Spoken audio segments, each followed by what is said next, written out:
Bienvenidos a Red Pill, el podcast donde una píldora a la vez queremos desenchufarte de la Matrix. Desde la Universidad de la Libertad, hoy Red Pill está de manteles largos, como se dice, porque tenemos a la única e inigualable Janina Tomasini acompañándonos. Ella lleva el podcast más exitoso en toda Latinoamérica sobre sabiduría psicodélica.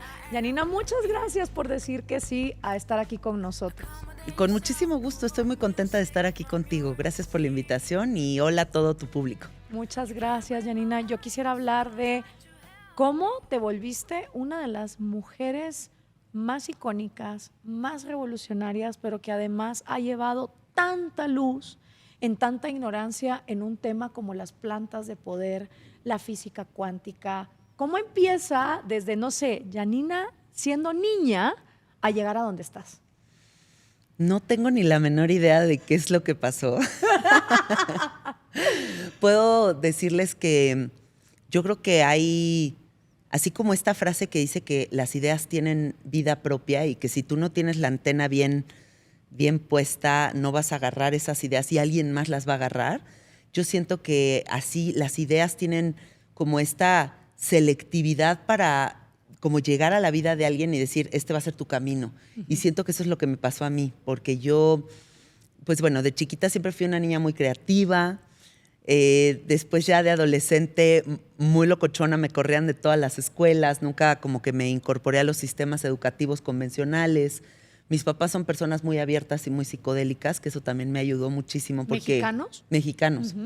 Porque nunca tuve como ningún tipo de estigma alrededor de las plantas de poder. Al contrario, mi papá contaba que a los 16 años se fue a vivir a San Francisco en los 70 y contaba sus viajes de LSD, sus viajes de hongos con María Sabina y contaba como todas sus experiencias con las medicinas y yo decía, ay, wow, qué fantástico mundo. Y luego me dedico al periodismo y me dediqué mucho tiempo a escribir en revistas, fui editora de periódicos, y estuve haciendo como mucho contenido relacionado al mundo del arte contemporáneo. Y después empecé a trabajar con medios alternativos como Vice, Rolling Stone, y siempre estaba buscando hacer artículos sobre cosas extrañas. Entonces, en mi camino empezó a presentarse la psicodelia y empezó a presentarse oportunidad de probar diferentes cosas. Una de las experiencias más memorables de mi vida es cuando me voy a la Sierra de Oaxaca y tengo una experiencia de hongos que cambia por completo mi vida. Yo estaba como, no sé, como tal vez de unos 19 años con la certeza de que quería dedicarme al arte contemporáneo, pero todo el mundo me decía que me iba a morir de hambre, entonces estaba como en este dilema. Y voy y hago esta experiencia con hongos en la sierra y en este viaje se me mueven las manos solas, se me ponen enfrente del cielo y una voz me dice, confía, mientras tengas estas manos nunca nada te va a faltar. Entonces esa experiencia me transforma a un nivel importante y ya de ahí inicia mi camino con los psicodélicos. Ya siendo periodista, pruebo el DMT sintético, me parece una experiencia impresionante porque tengo un momento en donde estoy a punto de casarme y yo estoy a punto de casarme en la laguna de Bacalar y en mi viaje de DMT veo a un delfín rosa y un delfín azul que saltan y se besan encima de la laguna y fue una escena muy Lisa Frank, ¿sabes? Esta ilustradora sí, como de los años 80. De los unicornios y de los perritos, de todos los colores. Justo sí, ella. Sí. Entonces veo esta imagen y digo, wow, qué hermosa imagen, qué bonito. Y al siguiente día mi esposo se va a grabar un comercial porque se dedicó al cine muchos años. Y de repente del cielo baja un globo de un delfín azul y una delfina rosa que se están dando un beso y se mete en medio de la toma y dicen corte, porque llega un globo del cielo.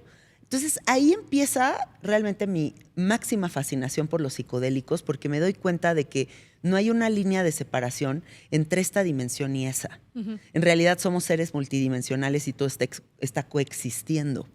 Entonces ahí inicia mi investigación. Una amiga mía me dice, deberías de probar el bufo alvarius. Hablo de hace 13 años.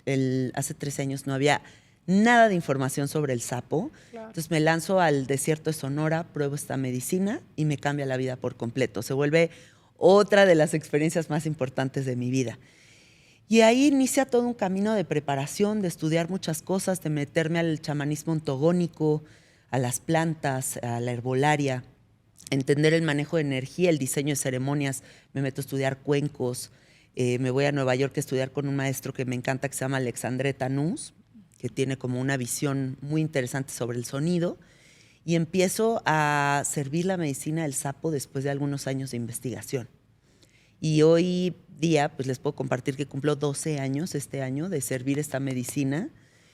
Y en medio de eso, como a los 6 años de servir la medicina, me invitan a Burning Man y tengo una de las experiencias más importantes de mi vida también ahí. Sí. Muy revelador, de mucha libertad, de jugar con la realidad, ¿no? O sea, como de jugar a materializar y que en instantes se te materialicen las cosas. Entonces es muy choqueante eso.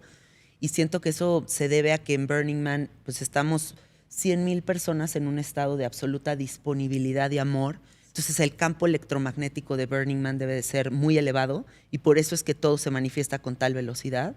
Entonces me doy cuenta de eso. Regreso y un amigo mío que fue a fumar sapo a la casa me dice, Janina, platicas muy padre, ¿por qué no abres un podcast? Y yo, ¿qué es eso? Como que fue la primera vez que escuché la palabra podcast en mi vida. Aquí en México no había casi podcast, existíamos 6 podcasteros en ese momento. Y entonces digo, bueno, pues podría ser una buena idea, tal vez está divertido. Y me dice, yo tengo un estudio de grabación, ven a grabar conmigo. Y ahí inició Sabiduría Psicodélica.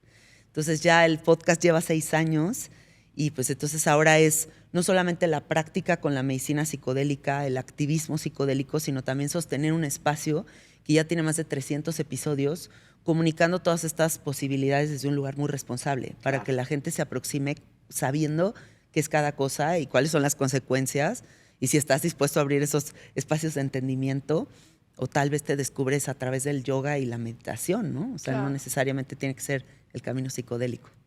Me encanta esta gran trayectoria porque cada vez que siento a alguien aquí en Red Pill, siempre nos damos cuenta que hay algo más poderoso, los Vedas lo llaman el Dharma, que te jala de la mano a donde es tu destino, ¿no? A donde te tiene que llevar. Y estos glitches en la Matrix, de lo que vemos en la tercera dimensión, que empiezan como a desdoblarse y que realmente el mundo material obedece al mundo de la quinta dimensión y no al revés. Es decir, lo que pensamos se materializa, no es que la materia determina lo que pensamos, sino al revés. Muchas cosas quiero platicarte de lo que nos compartes. La primera es la bendición de haber nacido en un hogar donde había muchísima apertura para diferenciar entre drogas de plantas medicinales y experiencias psicodélicas. Eso la mayoría de padres de familia no lo tienen. De acuerdo. Le tienen pánico a tenerse que enfrentar a hablarle a sus hijos de 2 cosas, sexo y drogas. Sí. En cambio, la violencia, desde que les compran juegos de Nintendo y de PlayStation, está súper socializada. O sea, menos papás tienen problema con regalarle una pistola a sus hijos que con darles un preservativo o explicarles las amplias diferencias entre lo que puede hacer una sustancia muy dañina, como el fentanilo, versus lo que es el DMT, que muchas personas ni siquiera saben que es una molécula que vive en nosotros.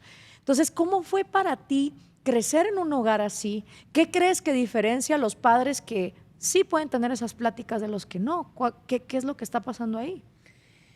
Nos tendríamos que ir hasta la raíz. Primero, entender que la sociedad piensa que los niños deben de ser protegidos de la información y entonces los niños están sesgados de la completitud del panorama. Entonces sí le cuento esto, pero esto lo oculto. O si llega el niño y pregunta, ¿qué es ser gay? El papá se queda petrificado y dice, no, ahorita no vamos a hablar de eso, ¿no? Entonces los niños están súper coartados de la información total de la realidad. Y muchos de los maestros con los que he caminado dicen que lo más importante es que los niños estén integrados en la información absoluta de la realidad, porque nosotros no entendemos lo inteligentes que son los niños. Totalmente. Y dentro de más integrado esté el panorama completo, menos estigma va a haber. Dentro de más reprimas, más persiste. Y siempre la conciencia va a cobrar venganza de todo lo que se ha reprimido. Entonces, por eso podemos ver un niño que vive en una casa en donde está completamente reprimida el azúcar y va a casa de su amiguito y hay una despensa con chocolatitos y se va a devorar la despensa. Pues, por eso podemos ver gente que sus papás le prohíben todo, les les ponen la religión encima, les dicen que el deber ser es les dicen soy tu padre, no tu amigo. Y entonces los niños empiezan a buscar en otros espacios no tan seguros respuestas. Y entonces yo sí creo que de raíz tendríamos que empezar a buscar la forma de ser mucho más abiertos con los niños, de dejar de estigmatizar las cosas, porque además tu configuración no tiene que ser la configuración de tu hijo. A mí, mi maestro Máximo Quesoso, que lo amo con toda mi alma, dice que el problema más grande también es que nosotros queremos educar al niño y el niño solamente tiene que ser sostenido para revelar su propia verdad. Qué lindo eso. Entonces ya traen ellos su paquete de programas. Y si no me creen esto, piensen por qué un hermanito puede ser tan distinto al otro, ¿no? O sea, aunque crecen en la misma casa, puede ser que uno tenga una visión completamente distinta de la vida que el otro. Entonces es muy importante que dejemos ser y dejemos de estigmatizar y no contagiemos de nuestros miedos a este ser que viene a integrarse en esta dimensión en la forma que esa persona quiera.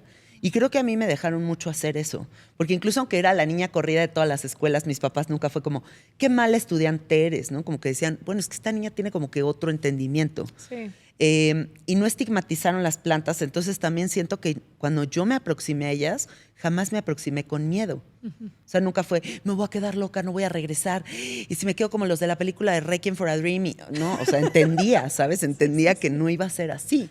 Entonces mi aproximación fue con mucho amor. Y si la gente se aproxima con amor a las plantas te tratan hermoso. Pero si sigues en el control, en el miedo, en la estructura, que Diosito me va a castigar, pues claro que van a recibir todo esto con mucha resistencia, y entonces no se va a poder, porque además lo que resistes persiste y eso pasa en las experiencias psicodélicas. Sí. La siguiente pregunta que te quería hacer era precisamente eso. Estamos en México. Tú tienes la libertad en sabiduría psicodélica de hablar de tus propias experiencias con plantas medicinales, traes a tus maestros, hablas con personas que también lo han hecho. Yo también he tenido experiencias con plantas medicinales que han sido maravillosas.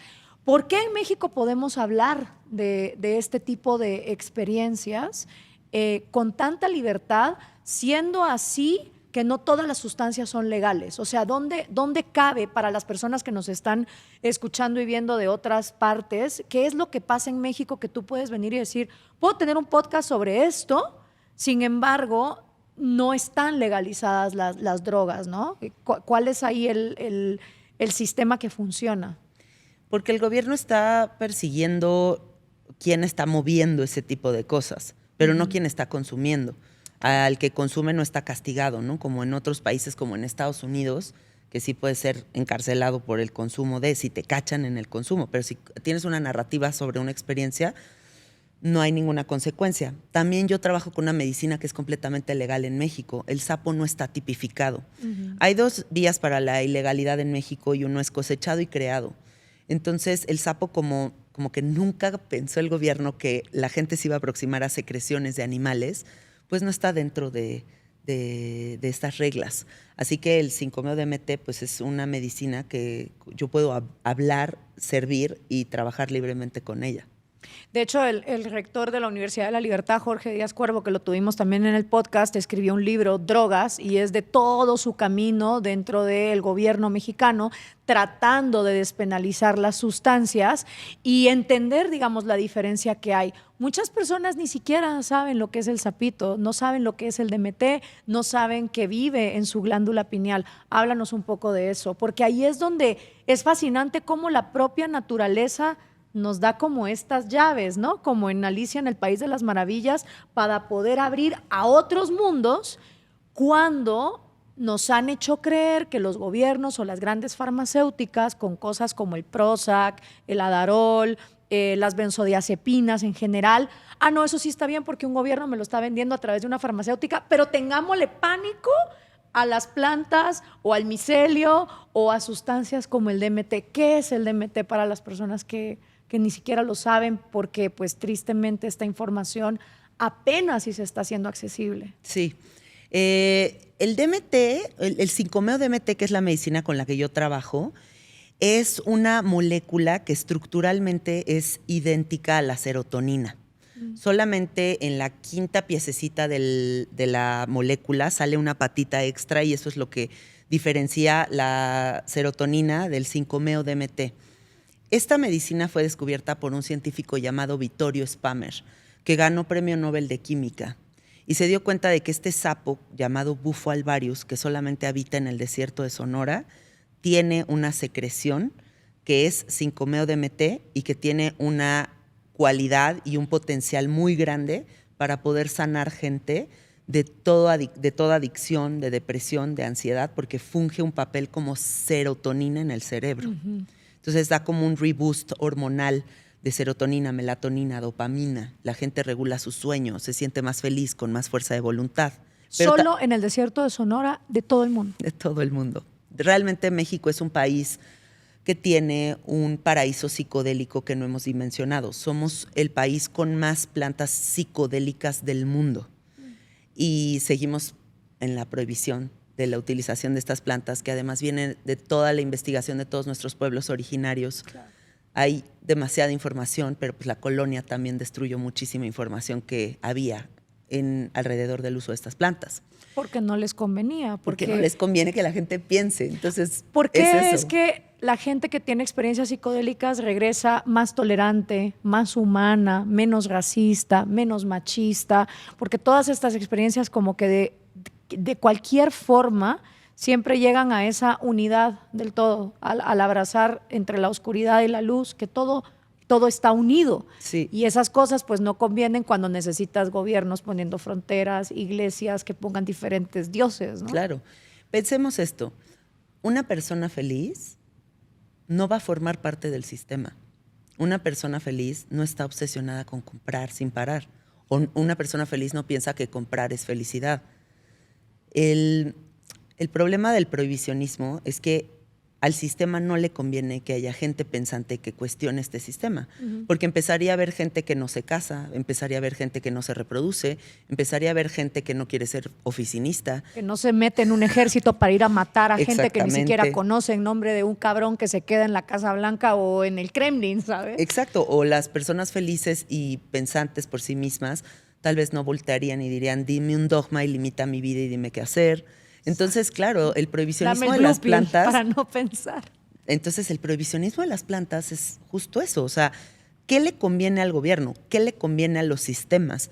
Gente que siga todas estas reglas. Pero, Janina, te hago una pregunta. ¿Le conviene a México, sobre todo ahorita con las amenazas que se vienen, seguir negando esta riqueza cuando despenalizar las plantas medicinales puede fungir no solo como una gran liberación, sino que tal vez al propio sistema le conviene, porque entonces México se vuelve un hub para la eutanasia, para la tanatología, sí, para la medicina alternativa en el tratamiento del cáncer, la diabetes, la obesidad, la depresión, la adicción. O sea, un México que se pudiera posicionar frente al mundo como, hola, aquí podemos curar las cosas, de ese mismo sistema de salud fracasado que ahora hasta los gringos más conservadores admiten que no funciona. ¿Será que a México le seguiría conveniendo mantener eso como que no es parte de su historia? A ver, o sea, yo creo que lo más padre que nos podría pasar es que abrieran la puerta a que la gente haga lo que quiera de su vida. Sí. Y que al contrario nos posicionáramos como el país número 1 de utilización de psicodélicos de forma consciente. Pero también, ¿sabes qué teoría tengo? Que es un mundo tan fuera de este mundo, el mundo de los psicodélicos, y todo lo que implique gobiernos, leyes, es tan tabla de Excel, es tan burocrático, que cómo vas a traducir, trasladar esos mundos etéreos, indescriptibles, impredecibles, vulnerables, a algo que puedas realmente tener en medida, ciencia, porque quieren abarcar a los psicodélicos solamente desde el lado científico, pero el lado místico, que es el reino del misticismo, sí, no lo pueden integrar en una ley. Entonces se meterían en muchos problemas porque sería como, ok, lo legalizo, pero entonces ¿quién sí lo sirve? ¿Solo los psiquiatras tienen derecho a servirlo? Porque son profesionales de la salud, pero pueblos originarios, pero los facilitadores si no tienen una certificación, ¿no? Pero entonces, ¿quién empieza a venderlos? O sea, es tan grande lo que tendrían que como delimitar y poner etiquetas que siento difícil que puedan lograr bajar esa información a esta dimensión. Yo creo que es al revés. Yo creo que esa manera tan estructurada y estricta de ver las cosas se tiene que adaptar a lo que estas experiencias van trayendo. Ponerle, cuando yo hice mi programa presidencial y pongo dentro de las opciones la despenalización de las plantas medicinales en Guatemala, que también es otro paraíso psicodélico, Sí. es a través del empoderamiento de mujeres indígenas que durante siglos han sido privadas de todo ese conocimiento para ellas poderse volver esas mujeres chamanas, hasta en las clínicas para la eutanasia, que es otra de las cosas que yo propongo, que es ¿por qué Guatemala no se puede volver un paraíso para que la gente que se está muriendo en lugares como Suecia, en absoluta soledad y depresión, vengan acá a ser asistidos a través de la psicodelia para la trascendencia más grande que hay, Sí. que es de la vida a la muerte, que es otro de los temas que vamos a tocar en Red Pill, ¿no? Esa sana tanatología que muchas veces en Occidente no se ve bien porque no hablamos de lo más importante que nos va a pasar en la vida, que es morirnos, y eso no hay manera, ¿no? Y aún así yo sé que mi aproximación es muy pequeña a lo que se puede lograr, Sí. pero al tener estas conversaciones, que creo que es lo crucial de tu podcast, se empiezan a abrir esos espacios, porque si no, ¿quién las habla? ¿Por qué decidiste, entre todas las medicinas que hay, administrar el bufo? ¿Por qué esa? Ay, qué buena pregunta. A mí me parece que todas las medicinas psicodélicas tienen un poder muy importante en la psique de un individuo y va a haber una transformación importante, ya sea con los hongos, la ayahuasca, el peyote o cualquiera de ellas, otras más. Pero el bufo lo que hace es que no es una medicina que explore tu historia de vida. Al bufo no le interesa qué persona eres. Al bufo no le importa si estás en el mejor momento de tu vida o en el peor momento de tu vida, o si tuviste una infancia difícil o no. El sapo es la medicina más elevada de todas, y ahorita explico por qué elevada, porque no hay nada más arriba de la unidad. No hay una conciencia más elevada que la unidad. Y el sapo lleva directo a las personas al estado de unidad. Cuando tú te sales del cuerpo físico y te unificas con absolutamente todo y te entiendes como la divinidad, no puedes regresar aquí a las mismas tonterías. Totalmente. No hay manera. O sea, tú no puedes volverte Dios. Y cuando digo esto, habrá gente que le hace ruido esto y dice, ¿cómo que Dios? No seas insolente. Dios es Diosito, el de la iglesia. No, tú eres parte de la divinidad y si todavía no lo integras, por eso puede haber tantas dificultades en tu camino. Tú eres el creador de tu realidad. Entonces, lo que hace el bufo es entregarte ese poder. Sí. Y por eso también me fascina, porque es una medicina libre de dogma, libre de linaje, libre de todo. O sea, eres tú regresando a ti. Eres tú dándote tus propias respuestas para darte cuenta de que el camino siempre ha estado disponible, siempre has estado sostenido por la gracia infinita del universo y solamente tienes que verlo y entenderlo para regresar y darte cuenta de lo que es verdaderamente importante. Ahora, también es mágico cómo cada planta llega en su momento para cada persona, ¿no? Yo siempre lo pongo como un símil de Star Wars con Luke Skywalker cuando tiene que perderse allá en los confines de la galaxia para ir encontrando sus respuestas. Algo así yo siento que son las plantas. Yo tuve la oportunidad de experimentar el bufo la 21ª vez que lo he hecho en la pandemia, porque nos quedamos atrapados con un gran amigo mío y fue de, pues ya nada, hermano. O sea, el mundo está en este momento que no sabemos para dónde. We might as well ir a experimentar pues la divinidad en lo que lo entendemos. Hacer una consultita. Una consultita. Y lo que muchas veces la gente no entiende, porque yo abandoné el catolicismo a los 22 años y entonces siempre me dije atea, porque para mí atea es sin Dios.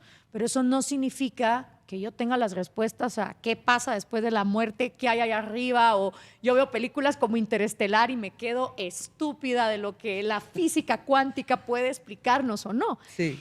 Y esa experiencia con el bufo fue maravillosa. Para mí fue de absoluta gratitud después de escuchar un absoluto Sí. que me encubría y entraba como luz en cada célula de mi ser y te sentís como conectado y empecé a agradecer, me acuerdo, agradecí por todo, por las plantas, y luego en mi infinita diminutez me entró como un pesar por la humanidad, ¿sabes? Como que dije, ¿por qué es tan difícil que entendamos que se trata de querernos? Y querernos no es, ay, te amo. dejarnos ser, como Sí. tú tanto decís. Y entonces el facilitador llegó como a mis orejas y empezó así como... "Shh". Y me llegó como esa voz universal que decía, hermana, tú solo sos una hormiga más, Sí. no depende todo de ti. Deja Soltá. la configuración como está. Y ras, ¿sabes? Y como que en ese soltar fue maravilloso. 15 minutos estaba yo de vuelta, dormí como 8 horas, como que me hubiera ido literal a un viaje espacial. 4 meses después falleció mi papá y estoy segura que esa experiencia hizo algo en mí que configuró su trascendencia de una manera Claro, lo procesaste divino. totalmente divino. Años después hice ayahuasca, fui también con Margarita, que es una gran amiga tuya, y un amigo recientemente me preguntaba, ¿qué hago primero? ¿Hago esto o hago el otro? Y yo le digo, es que no hay un método. No. Como yo lo he hecho, para mí ha sido perfecto. Yo describo el ayahuasca, o sea, es una experiencia durísima, pero es como ir a las raíces de tus propias entrañas, Sí. porque vas a tu esencia, mientras que el sapo, como tú bien dices, es como la nave espacial que te lleva a la biblioteca universal, Sí. a conectarte con el uno. Entonces también todo depende de qué estás buscando y verlas con ese respeto, porque al final son entes que están vivos. Creo que nunca me había puesto a pensar, pero es cierto, el bufo no tiene linaje. El bufo no tiene linaje y muchas personas piensan que sí, porque la tribu de los seris están sosteniendo esta práctica, pero en realidad es una práctica que se les presentó hace muy poco. Porque como es un territorio fronterizo con Estados Unidos y los pueblos originarios tienen una legislación que se llama usos y costumbres, entonces son pueblos que están libres de las reglas del gobierno para respetar sus usos y costumbres. Entonces también son pueblos muy vulnerables al tráfico de drogas, porque los utilizan para hacer tráfico de drogas sintéticas. ¿Cómo Janina Tomasini diferencia drogas de plantas medicinales en un mundo donde la mayoría de la gente dice las drogas y no se dan cuenta que el alcohol y el tabaco, de las más dañinas que puede haber, son legales? ¿Cómo lo diferencias tú? Cualquier droga recreacional que la gente utilice en una fiesta o para desconectarse o porque se siente mal o porque se quiere sentir más seguro o lo que sea, siempre va a ser una droga que así como tiene un pico de subida, va a tener un pico de bajada y va a tener sus consecuencias. Y va a generar adicción, y va a generar desconcierto, y va a generar toda una química desbalanceada dentro del ser. Las plantas de poder siempre van a ir de la mano de una sensación de entrar dentro de nosotros para analizarnos y darnos cuenta de qué es lo que tenemos que mejorar. Siempre va a haber un discurso existencialista que nos acompaña durante las medicinas, que yo de hecho las diferencio de esta manera diciendo medicinas y drogas. O sea, yo no le digo droga a una ayahuasca, no le digo droga al sapo, no le digo drogas a los hongos o al peyote. Drogas le digo a la cocaína, a la tusi, al fentanilo, ketamina, heroína, o sea, cocaína. como todo este tipo de cosas, ¿no? Entonces, yo creo que las drogas también son un acto que muchas veces puede resultar cobarde, porque es un acto en donde busco la droga para desconectarme. Las medicinas son actos valientes, en donde lo que hacemos es darnos un clavado dentro de nosotros para darnos cuenta de qué problema tenemos. Y lo vas a ver frente a frente y lo vas a tener que navegar y te vas a cagar de miedo y te van a dar una regañiza allá adentro. Así que es un acto muy valiente de la conciencia adentrarse en estas dimensiones. Una persona que hace ayahuasca no se va a volver adicta a la ayahuasca, porque requiere tanto valor darte un clavado en esa dimensión en donde te van a meter tu regañiza, que no es que cada fin de semana vas a decir, voy por una ayahuasquita. Pero en cambio... No, al contrario. Cuando Ajá. yo hice ayahuasca, la ayahuasca fue bien clarita conmigo y me dijo, tenés 3 tareas y hasta que no las termines, no me vuelves a venir acá. Sí. No quiero que te vuelvas esos hermanitos de la luz falsos que vienen aquí a enchufarse a cada rato cuando yo ya Sí. les dije lo que tienen que hacer. Y yo como, muy bien. Sí, las plantas te hablan directo y al grano. Sí. Entonces sí creo que hay que reconocer las cosas recreacionales o de desconexión con las ceremonias de amplificación de conciencia. Y por eso es que yo también le llamo estados expandidos de la conciencia. No son estados alterados. O sea, alterados ya estamos ahorita. O sea, alterados ya estamos por el azúcar, por el café, por el tráfico, por la contaminación. Alterados no, expandidos.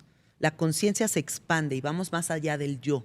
También por eso es que estas medicinas tienen este grado de eficacia, porque la gente está muy ensimismado en su experiencia, la gente está metida muy en su viaje. Yo, pobrecito de mí, mi vida y mi historia y mi familia, y pobrecito de mí. Entonces no puedes ver más allá de tus narices. Y las plantas lo que hacen es ese amplificador para ir más allá del yo y darte cuenta de que tu narrativa de autolamento no te va más que sostener en ese lugar forever. De hecho, una de las filósofas que yo más admiro, Ayn Rand, que tenía una filosofía basada en el yo, en parte es muy padre, porque era como yo no soy esclavo ni de los gobiernos ni de las religiones. Ella era atea y casi anarquista, era muy minarquista.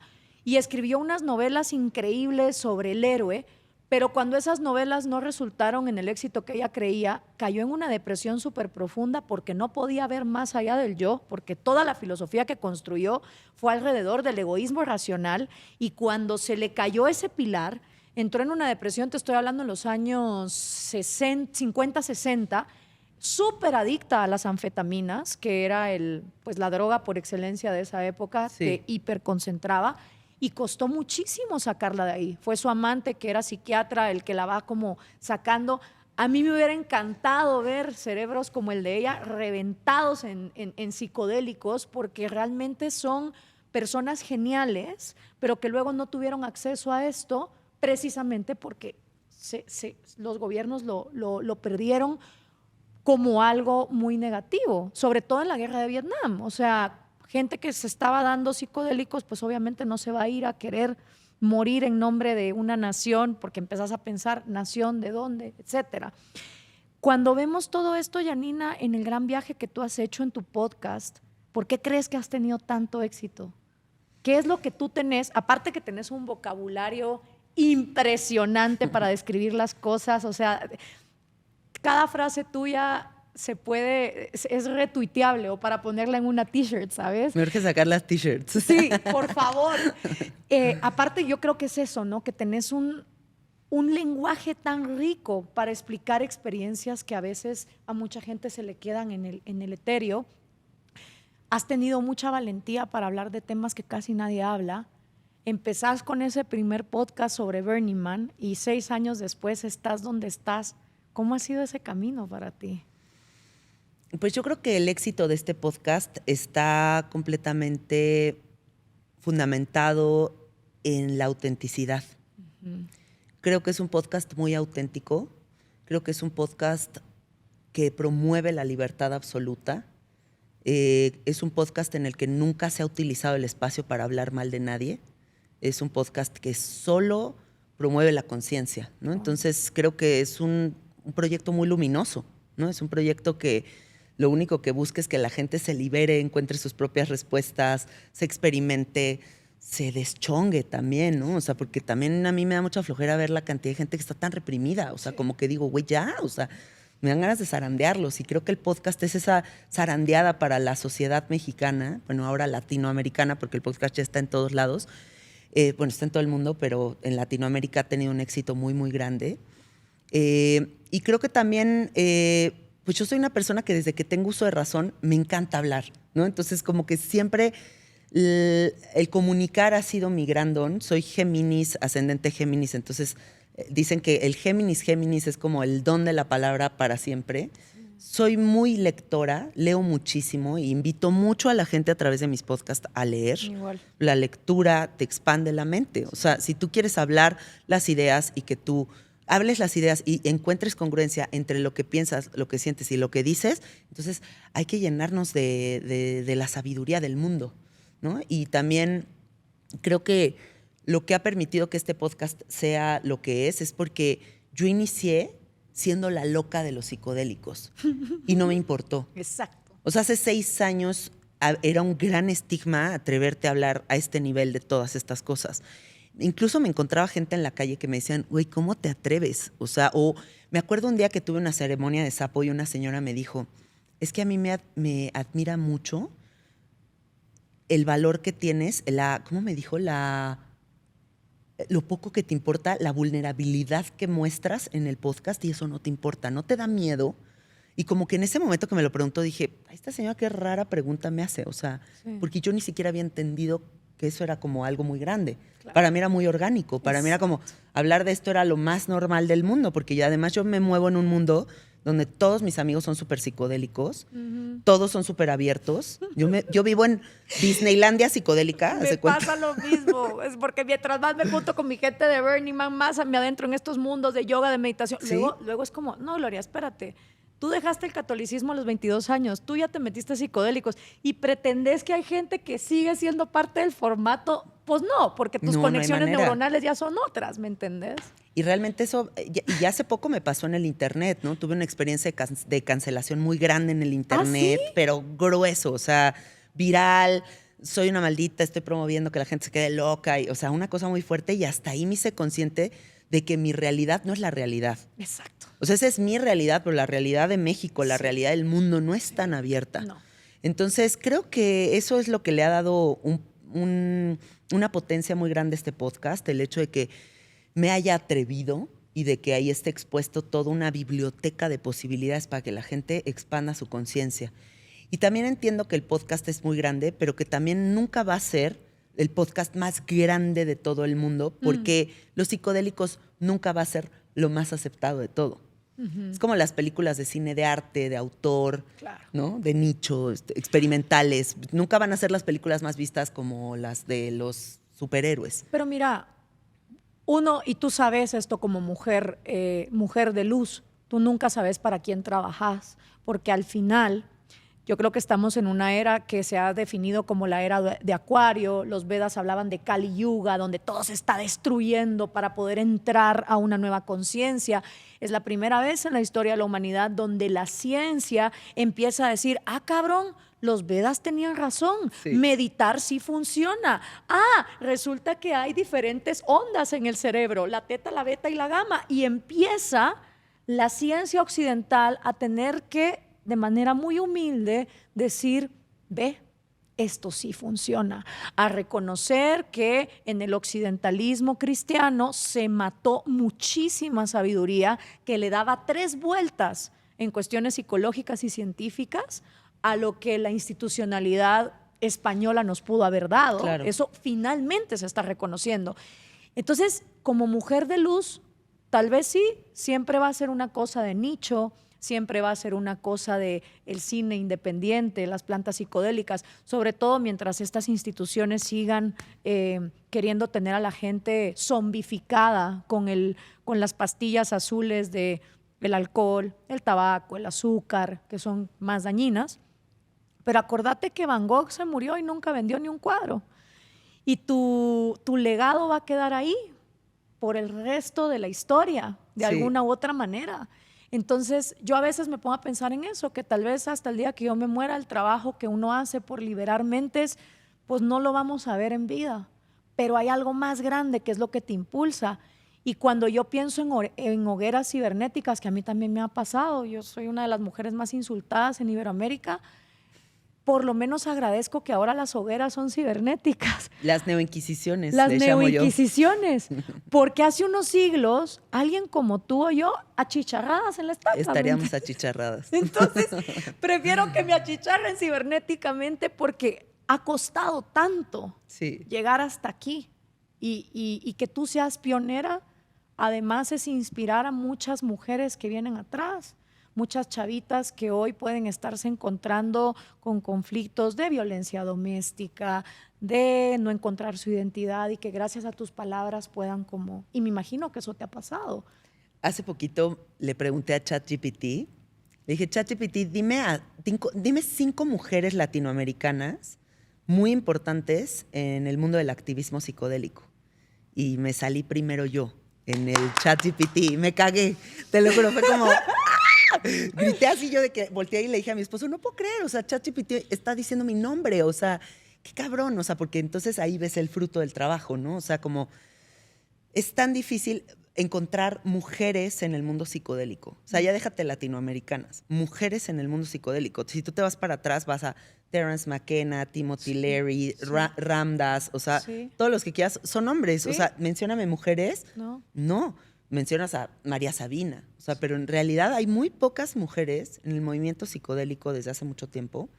las curanderas obviamente y todo, pero que sean reconocidas. Sí. Y eso quiere decir que ha habido una voz apagada por mucho tiempo, ¿no? Entonces apenas se empieza a abrir y apenas estamos viendo que la gente comienza a ver que más allá de que quieran, es que si no abren su mente, no va a haber adaptación a la realidad actual. Por eso es que hay tanta resistencia a la generación Z, ¿no? La gente tiene mucha resistencia a esta generación que te pone las cosas en tu cara. Sí. Y la generación boomer dice, no, a ver, se me están saliendo del huacal. No, vamos a decirles que eso no es correcto, ¿no? Pero está increíble ver estos movimientos de conciencia en donde la gente está realmente encarnando el ser que quiere ser. No les importa si es hombre, mujer, si es gorda, flaca, si es esto. Les vale madre. O sea, ellos son lo que quieren ser. Y eso es divino de ver. Esa es una parte maravillosa porque yo creo que generaciones como nosotros, que somos millennials, somos como ese puente de que todavía jalamos como la estructura de los boomers, pero entonces vienen los Zetas y es como este barco de que sabemos meterle el lapicero al cassette, pero también aprendimos a hacer las cosas en digital. Conectarnos a internet con Ajá. Ajá. Sí. Así empiezo yo mi charla TED y es precisamente viendo la ansiedad que también se le viene a la generación Z por estas redes sociales que ahora van a estar todavía más monopolizadas por un solo discurso, porque pasamos de una secta a otra secta. El libro en el que yo estoy trabajando, que de hecho hace mucho activismo psicodélico, gracias por ese término, porque no lo tenía en mi vocabulario, pero yo hago una gran apología por el activismo psicodélico, por el yoga, por la meditación, precisamente para no dejarte morir en esta falsedad del mundo de las redes sociales que traen muchas cosas buenas, pero también está trayendo mucho suicidio, mucha ansiedad, mucha falsedad. Y creo que viendo pues en la investigación me quedé pensando y dije, claro, es que los millennials, cuando nos muramos, vamos a ser la última generación de la humanidad que va a saber lo que es vivir sin internet. Porque a partir de nosotros el Wi-Fi es el quinto elemento, junto con el agua, el fuego, la tierra y el aire. O sea, es cierto. Ya está integrado. Y así como un mundo en esa dimensión desconocida va a estar tan aceptado, ojalá otras dimensiones como las que ofrecen los psicodélicos también empiecen a ser integradas. ¿Qué naciones, qué países? Porque ya establecimos que México y Guatemala, como somos refrigeradores del mundo y se da muchísima variedad de plantas y de animales, hasta el Ecuador, digamos, esta parte, este cinturón psicodélico tan importante para la humanidad. Pero así como nosotros somos ese paraíso, ¿ves tú naciones que estén avanzando en hacer esto más accesible de una manera responsable? Pues bueno, estamos viendo el caso de Estados Unidos con varios estados legalizando el uso de la ketamina, de los hongos, la marihuana ya completamente abierta, ¿no? Sin embargo, creo que deberíamos de hacernos cargo de todo este progreso en Latinoamérica porque somos los precursores de este movimiento y somos los que realmente tenemos la ancestralidad, los pueblos originarios, la sabiduría verdadera con relación a todo el uso de estas medicinas. Pero para mí el futuro psicodélico es muy alentador porque me toca ver toda la cantidad de gente que está dispuesta a transformar su vida a través de las medicinas, pero no lo veo alentador a nivel como que muy pronto vayamos a ver que todas estas medicinas sean legales. Claro. La verdad no lo veo cercano. Ojalá y me equivoque. Ay, ojalá te equivoques solo en eso. Pero hablando de este tema, también te quería preguntar, en este camino, ¿qué más viene para ti? ¿Para dónde, ahora que llevas 6 años con este podcast, todo lo que te ha abierto, a dónde querés seguir encauzando todo tu conocimiento, aparte de seguir brindando la medicina? Porque sé que también haces retiros y sobre todo que aconsejas muy bien, porque como en todo, puede haber mucha charlatanería, hay gente que cae en cultos. ¿Cómo diferenciar si te estás exponiendo a una experiencia genuina y no ponerte en peligro? ¿Cuáles serían los consejos que tú das para eso? Pues yo digo que nunca vayan con un facilitador del que no tengan referencias, ¿no? O sea, conoce a tu facilitador, quién te va a dar las plantas, conoces cómo es su trabajo, puedes hacerle preguntas incómodas, puedes preguntarle qué dosificación va a utilizar, de dónde aprendió, por qué lo sirve, si sucede alguna emergencia, cómo va a reaccionar. O sea, a ver, cuestiónalo para como desfragmentarlo y ver a ver qué hace, ¿no? O sea, si se pone nervioso, pues entonces mejor vete con otra persona. Yo siento que ahorita con la moda de los psicodélicos todo el mundo está muy ansioso de hacer medicina y yo tuve una experiencia muy profunda con la raíz de la iboga, que es una raíz africana, hace algunos años, y ahí se me reveló que no hay absolutamente nada más psicodélico que la realidad. Entonces yo, después de una experimentación psicodélica muy profunda, regresé a esta realidad a darme cuenta que el gran viaje es este, y frenó mi exploración psicodélica. Entonces también ahora promuevo mucho que la gente se encuentre a través de la meditación. Sí. Para mí la meditación ha sido la herramienta más poderosa de toda mi vida, más allá de todos los psicodélicos, porque me volví una meditadora que medita todo el tiempo. O sea, ya no es la práctica de la meditación separada de la vida, sino es volverte el observador de la película, ¿no? Entonces, si yo observo una película, pues yo no me puedo tomar en serio la película. Exacto. O sea, yo no puedo pararme en medio del cine y decir, esta escena no me gusta, cámbiala la escena, qué rara escena, me la voy a tomar personal. No, pues, órale, la peli está bien loca, o sea, ahorita está bien experimental de la Cineteca, pues ¿qué hago? O sea, pues observo la peli y ya está, ¿no? Entonces, después de haberme ido ahorita a la India a meditar por un mes, regresé y me di cuenta de que de verdad lo que más necesita la gente es no silenciar su mente pensante, porque ese es el mito más grande de la meditación. Tú nunca vas a callar tu mente pensante. Tu mente está diseñada para generar pensamiento, pero puedes hacer la separación para ser el observador de la loca que vive allá arriba. Exacto. Entonces, cuando empiezas a ver, dices, hasta con compasión, dices, órale, hoy ando bien locochón, pero pues aquí me voy a contener, me voy a maternar el día de hoy, pero yo sé que eso no es verdadero. Porque nosotros, si hacemos una metáfora de lo que somos, en realidad nosotros somos el cielo, pero somos el espacio abierto, o sea, somos el azul del cielo.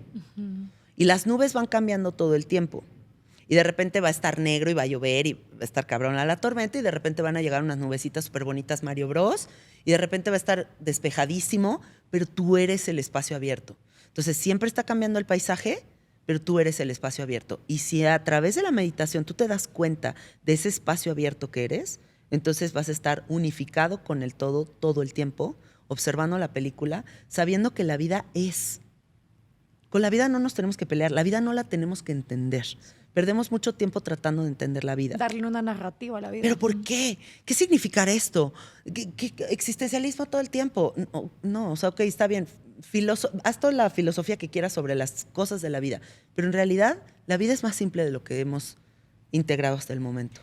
Te juro que sos la persona, después de mi profesor de meditación, Ramón Basanta, del estudio de Atma, ustedes dos son las personas que mejor definen lo que es meditar. Y él también lo dice así, o sea, los pensamientos están acá como la tele, que está pasando programas, y en el momento que tú te quedas dormido porque ya no le estás poniendo atención a la película, ahí es donde realmente estás meditando. No es que la película va a parar, porque los pensamientos siguen, pero ya no te enganchás en si es guerra, si es drama, si es romance, si es lo que sea, sino que solo desde una ecuanimidad entendés que, como tú decís, el cielo trae de todo. Y cabal, justo antes de entrevistarte a ti estábamos hablando con Dafne porque hicimos un retiro de yoga y meditación que me parece una gran manera de empezar el año. Y el primer cielo del año nos levantamos a hacer saludos al sol para darle la bienvenida al amanecer. Y era un cielo increíble porque estaba gris de un lado, rosa con morado del otro. De este lado no había nada. Y yo le digo a Dafne, la vida misma. O sea, es todo el cielo del 1 de enero nos está trayendo todas las posibilidades. Todas las posibilidades. Y tanta razón en que la meditación es la herramienta más poderosa. Yo llevo un año meditando casi a diario. El año pasado creo que más de 300 días medité e hice Ashtanga. Qué belleza. Sí, entendí por primera vez que el yoga, su propósito final es que puedas estar así la mayor cantidad del tiempo, sin moverte, para que tu mente pueda entrar en ese estado de contemplación. El año pasado hice hasta meditaciones de 4 horas diarias, hasta para la muerte, porque también entendí eso. El propósito final de la meditación, aparte de ser ecuánime en la vida, es que en el momento que nos muramos podamos llegar aquí y desprendernos de a lo que más apegados estamos, que es a este personaje, ¿no? A este avatar, y podernos ir. Y siempre mi profe dice que las plantas son muy poderosas porque es como que vos estás en un cuarto oscuro y la planta te avienta una luz en la esquina.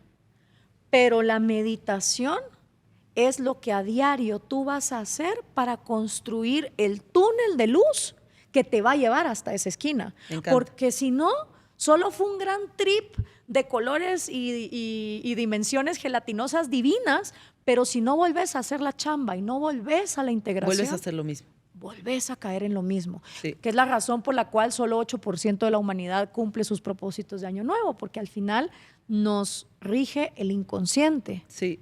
Y eso es algo que las plantas hacen.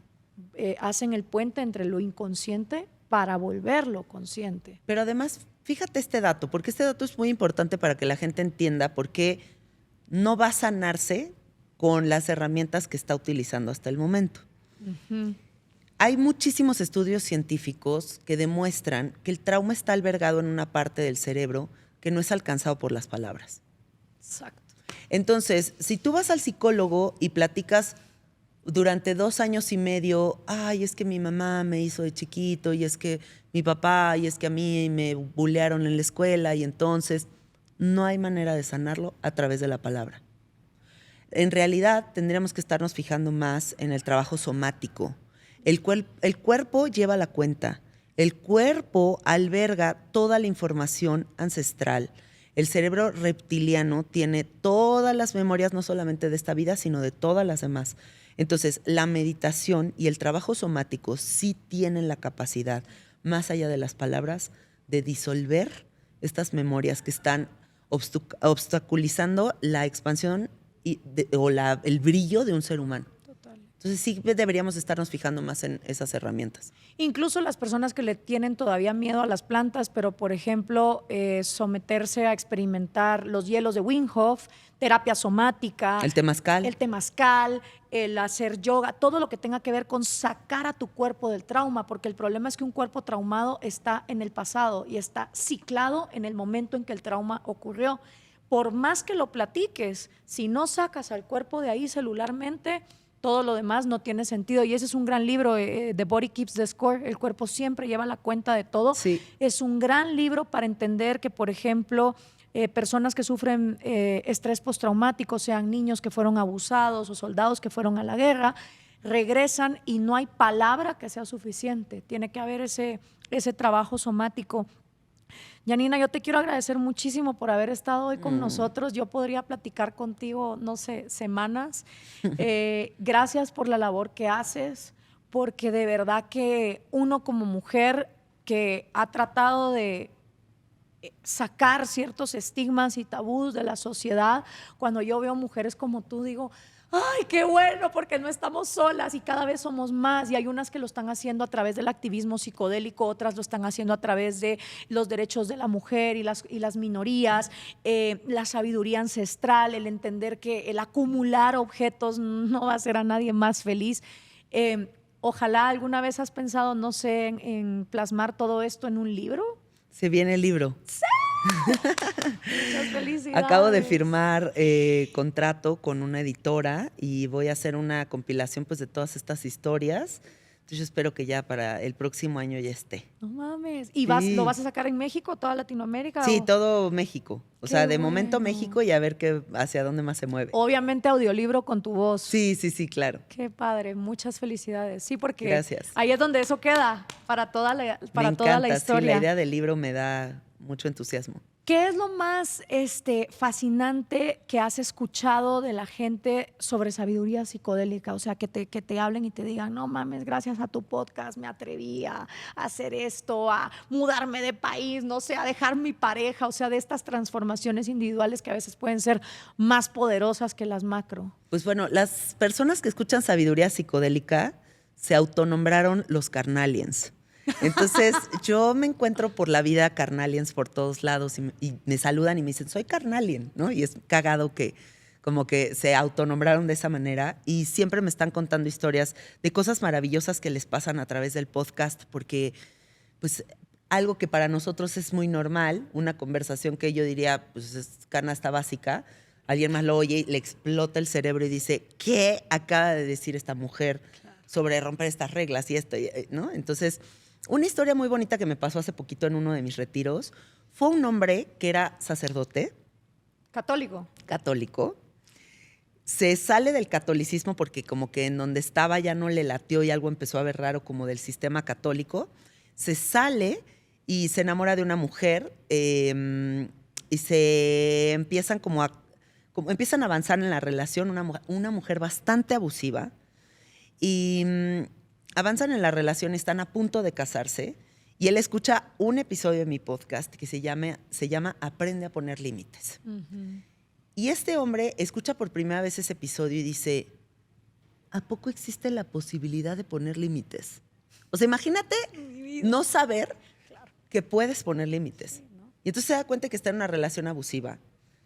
Le dice a esta mujer pocos días antes de la boda, le dice, ¿sabes qué? Me acabo de dar cuenta de que no va a funcionar, perdóname, cancela la boda y se va a uno de mis retiros. Wow. Y entonces en el retiro conoce a una chava, se enamoran y ahora son pareja y están súper felices. Y en ese retiro prueba el sapo y pues más le explota la mente y ahora es un hombre, es pintor, es feliz, está completamente liberado. Entonces es como historias de esas escucho todo el tiempo y es como me llena el corazón de felicidad pensar que un mensaje que para mí es tan esencial puede ser tan transformador para alguien. O gente que me dice, señoras de 70 años que me escriben y me dicen, Janina, a mí mi hijo me presentó tu podcast y tenía todos los prejuicios contra ti, decía, esta vieja está loca, o sea, ¿qué le pasa? Empecé a escucharte, me atreví a ir a una ceremonia de ayahuasca, me di cuenta de que no había integrado mi divorcio, el que me habían abusado de chiquita, ahora estoy feliz, estoy libre, estoy haciendo ejercicio, estoy contenta, ¿no? Y de repente unos cambios de vida así, de un segundo a otro, por simplemente escuchar que estas posibilidades existen, que hay otras dimensiones coexistiendo con la dimensión rígida. Entonces, pues eso es lo bonito que escucho todo el tiempo. Señoras, señores, señorites, la mujer Red Pill con ustedes en el podcast de Red Pill, porque Gracias. Eso es literalmente ser una mujer medicina. El que a través de tu trabajo estás literalmente desenchufando a la gente de la Matrix. Y no es que lo hagas tú, obviamente está en ellos, porque sí. A mí también me pasaba cuando tenía el programa de radio que había chavos en Guatemala indígenas que me decían, por vos me atreví a aplicar a una beca y ahora me voy a España. Nunca en mi vida hubiera pensado montarme en un avión y yo les decía, no es por mí, es por ti. Yo simplemente fui las campanitas que te recordaron esa cosa tan preciosa que ella vive adentro de tu alma. Ayudando a recordar. Ayudando a recordar. Uh-huh. Porque para quien ya está listo, el mensaje llega. Sí. Y llega de una u otra forma. Muchísimas gracias, Janina, por haber estado con nosotros. Gracias a ti, amor. Muchísimas gracias. Gracias a todos. Muchos éxitos en todo lo que te venga. Que tengas un año espectacular. Muchísimas Felicitaciones gracias por el proyecto del libro. Hablo por todos en la Universidad de la Libertad, que sería maravilloso que cuando ya lo tengas lo vengas a presentar acá. Claro que sí. Me encanta que se llame De la Libertad. Sí, porque y eso es precisamente lo que hacemos con este podcast en Red Pill, demostrar que desde esta universidad se están tratando de dar a conocer todas estas ideas para que vean que sí, que hay instituciones que sí se atreven a romper un poquito la Matrix. Muchas Padrísimo. gracias. Gracias.